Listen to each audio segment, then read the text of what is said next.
1997. Hello, everybody. I'm Mary Hart. And I'm Bob Goen. Thanks for joining us. Well, as the world knows, Diana, Princess of Wales, will be laid to rest tomorrow.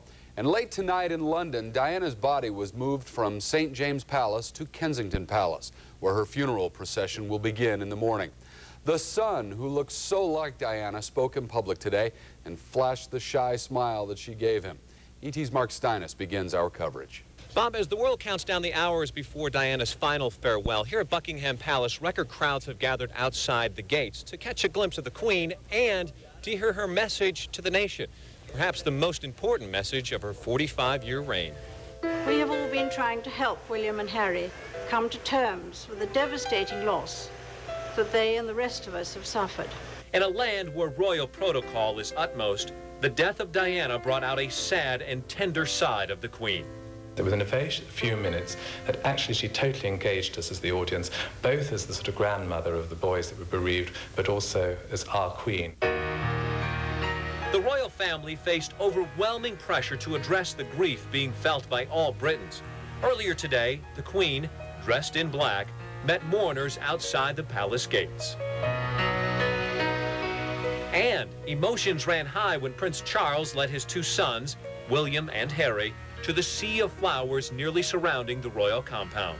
They all looked very brave and they were an inspiration.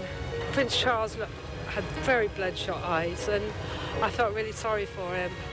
Just as the Queen used television to share her personal grief with the public, billions worldwide will rely on television to say their final goodbyes. Thousands here will work through the night for this historic television coverage. In the Abbey, about 25 cameras. Around the route and up and down the country, another 75, say. So we are approaching 100 cameras. A fleet of cameras is being set up to cover the more than 80-mile procession, as well as the service at Westminster Abbey. Well, I think we call it saturation viewing, which means nobody can count it. Certainly billions. At the conclusion of the service, before the coffin emerges from Westminster Abbey, the world will observe a minute of silence. The BBC told us their cameras will then follow the procession north of London to the Spencer estate, but will not be allowed inside at the request of the family. Mary? Thank you, Mark. We may never know what happened in the last moments of Diana and Dodi's lives, but a camera in their luxury hotel affords us some dramatic clues. The last haunting images of life about to be cut short. These are the final moments of Princess Diana and Dodi Fayed as they left the Ritz Hotel for what would be their date with destiny. The chilling pictures of their final hours recorded by hotel surveillance cameras were made public today in London by Fayed spokesman Michael Cole. You will see the evidence for yourself. Cole laid out a timeline of the couple's final day, one which began with a harrowing trip into Paris from the airport. En route, the cars are pursued by photographers. That evening, the couple arrive at the Ritz for dinner. This is Mr. Wingfield, the security bodyguard, Mr. Dodi, and Trevor Rhys-Jones. A short time later, they decide to dine privately in the hotel's imperial suite. They then come down the foyer, go behind these pillars, and you'll see them shortly walk up the stairs to the imperial suite. Later, as they prepare to leave, Dodi, with his arm around the princess, discusses their departure with hotel security. This is the discussion concerning the paparazzi, the motorcycles, the reckless driving that had taken place by the paparazzi on the drive. While the front of the hotel is filled with onlookers and press, they exit through the rear. The group are getting into the vehicle. Trevor Rhys-Jones is getting to the front right-hand side. Obviously, Henri Paul jumping into the driver's seat. The princess is in the rear right-hand side behind Trevor Rhys-Jones. Mr. Dodi obviously behind the driver, Henri Paul. The cars are pulling away quite sedately and quite normally. The crash occurred just minutes later. Cole also recounted the aftermath of the tragedy and what Dodi's father felt upon visiting the morgue. Mr. Al-Fayed said, I could see that Dodi was at peace. He had a beautiful smile. Mr. Al-Fayed also visited Princess Diana and said she looked peaceful and serene. It was also learned that a very special gift from Diana to Dodi was found. The princess also gave to Dodi a pair of cufflinks. They were the last gift she had received from her father, the late Earl Spencer. And had they made it back to the apartment, Dodi had a special gift for Diana as well. Dodi wrote a poem for the princess and had it inscribed on a silver plaque. Yesterday, Mr. Al-Fayed returned the plaque to the Spencer family with the request that it should be placed within the princess's coffin. The Al-Fayeds also confirmed today that report we brought you last night that Dodi had given Diana a $200,000 diamond solitaire ring very recently. The family's spokesman said today, what that ring meant, we shall probably never know. Whether it's Will Smith, Madonna, the death of Princess Diana was on everyone's mind at last night's MTV Awards. And coming up on ET, the stars talk about the tragedy. And Elton John goes one-on-one with Barbara Walters about Diana's search for love and the details on tomorrow's musical tribute. I've been asked to sing at her funeral, which I consider to be an incredible honor. Then, he was supposed to tie the knot for the 7th time. The body of William would follow in the footsteps of John F. Kennedy Jr. Plus, Will Smith, Madonna, Janet Jackson. The MTV Video Music Awards turn into a touching tribute to a lost princess. Next on ET. He wanted to be the next King of England, Prince William. And before his mother Diana died, she looked for a role model for her son among American royalty and found one in John F. Kennedy Jr. William. Thank you so much. At 15, he is the mirror image of his mother, grieving over her death before the worldwide media. Now, the New Yorker magazine is reporting that shortly before her death, Princess Diana told the publication that she wanted her son to emulate John F. Kennedy Jr. in his dealings with the press. I think what she was thinking about was somebody who could play the press and not get ruined by the press, somebody who could use the power of his celebrity to actually do good and be accessible. Like William and his younger brother Harry, John Kennedy Jr. was thrust into the media spotlight at a young age during a time of tragedy. And in an interview with the New Yorker in June, Diana said she was trying to teach William how to handle the media. He is, without a doubt, one of the most charismatic figures in Britain, and an extraordinary thing is about to happen where he's stepping in, literally, into a role that his mother had prepared for him. I still imagine that tomorrow my phone is going to ring over here and it's going to be the princess. Meanwhile, Lana Marks, a friend of Diana's who designed her purses and belts, is remembering the princess and the warm letters she would send. Dear Lana, I so enjoyed our conversation last night that I wanted to write and thank you for being such a kind and supportive friend. This comes with lots of love from Diana. Lana says the two would phone each other regularly. She particularly remembers a recent call about those paparazzi. She called me from Saint-Tropez less than 2 weeks ago and said, Lana, I just don't know what to do about the press. They're hounding me. They don't leave me alone for a second. I've tried so hard to cooperate with them and give them whatever they want, and they're just ruining my life. And as millions prepare to pay their last respects to the beloved princess, she is being remembered in a special tribute on A&E tomorrow night.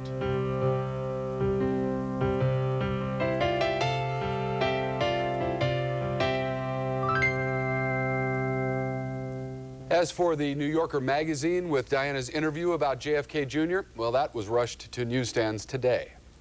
They shared laughter and they shared tears. Soon Elton John will share one more moment with his princess, a song as he says farewell. Tonight on ABC's 2020 with Barbara Walters, Elton talks about the loss, the love, and the candlelight he'll forever keep lit for Diana. Elton, you are going to sing at her funeral. I've been asked to sing at her funeral, which I consider to be an incredible honor. I mean, I've been invited to the funeral anyway, which I also considered an incredible honor. It's quite a daunting thing, but I want to. I'm not scared about it. I really want to sing for her. The new lyrics to Candle in the Wind don't refer to the hounding of the press as the original did, but include new words which say, the grace that placed itself where lives were torn apart. What an assignment for you, Elton. I cry very easily. And in a situation like that, where one is in a church and you have a choir and there's sacred music, which I find very beautiful. She kept her cool for me at Gianni's funeral, and she held her composure. I've got to do the same for her. Elton was a presenter at last night's MTV Video Music Awards. He announced that MTV will donate a portion of the show's proceeds to the Princess Diana Memorial Fund.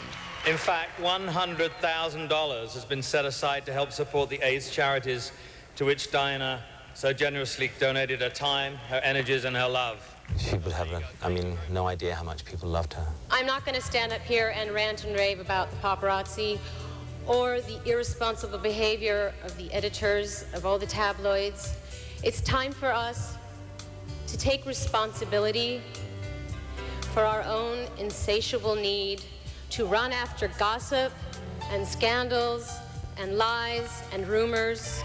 At the awards, Madonna's thoughts were also of Princess Diana, and our Lisa Canning found a somberness at the event. What was once MTV's wildest night has turned into a touching tribute for Princess Diana. It's one of the world's greatest tragedies. It's terrible to see that our society's come to this. It touches your heart. There's a sadness there. To be so young and so unexpected. I loved it very much. As the stars walked into Radio City Music Hall for the show, they faced hundreds of cameras, an eerie reminder of the paparazzi that allegedly caused Diana's tragic accident.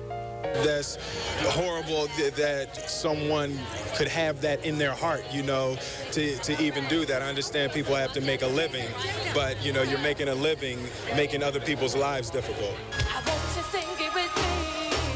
British pop sensation Spice Girls wore black armbands during their performance to mourn Diana.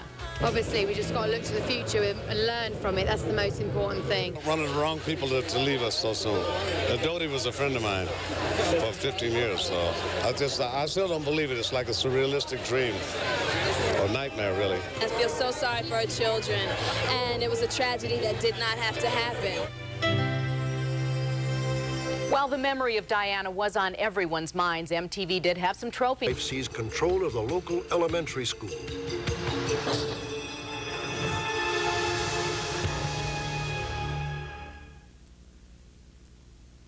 No one serves up generosity like the Olive Garden. The never-ending pasta bowl, only $6.95. Order any of our special pastas and enjoy as many free refills as you'd like. From spaghetti with meat sauce to fettuccine Alfredo. Want more? You got it. Still hungry? We're still bringing it. And now you can enjoy as many different pastas as you'd like. Never-ending pastas to try and never-ending salad and breadsticks to share. The never-ending pasta bowl, just $6.95 at the Olive Garden. Do you know what's best about getting dressed? 2, 3, put your arm in your shirt. It won't even hurt. Oh, good. Your dress goes over your head. We hope you heard what she said. And that's what's best about getting dressed. You put your jacket on right. And zip it up tight. Put your legs in your pants. You'll be doing that dance. Come to Kmart for the whole line of Sesame Street clothes at Kmart's everyday low prices. And that's what's best about getting dressed. This is brought to you by the letter K. Hey! For Kmart. American Express Small Business Services. How can I help you? How can I help you? Right. We only work with small businesses. Why don't we start with your cash flow? And our equipment financing plan will help spread out the payments. That'll definitely give you more flexibility. How about setting up a line of credit? We can do that. Then I'll put you in touch with one of our CPAs so you can start getting ready for tax time. We can always make adjustments when your situation changes. Call 1-800-SUCCESS to find out how American Express Small Business Services can help you do more.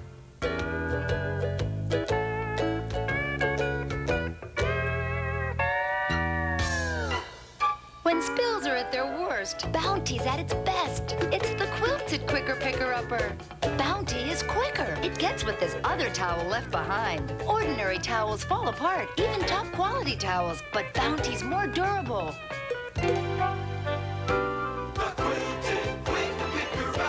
Quilted Bounty. Wednesdays. Oh, Tony Danza on computer phobia. Tony, you have got to get over this fear you have of computers. Just touch it. No, I'm forget about it. Come on, you know you want to touch it, so just touch it. I don't want to touch it. Just touch it. No, I touch it. don't want to touch it. I'll touch it. Don't sit there so smug because you fool some of the people some of the time because you look all friendly like a TV. The Tony Danza Show, Wednesdays in 3 weeks on NBC. But you're not a TV. You're an evil TV.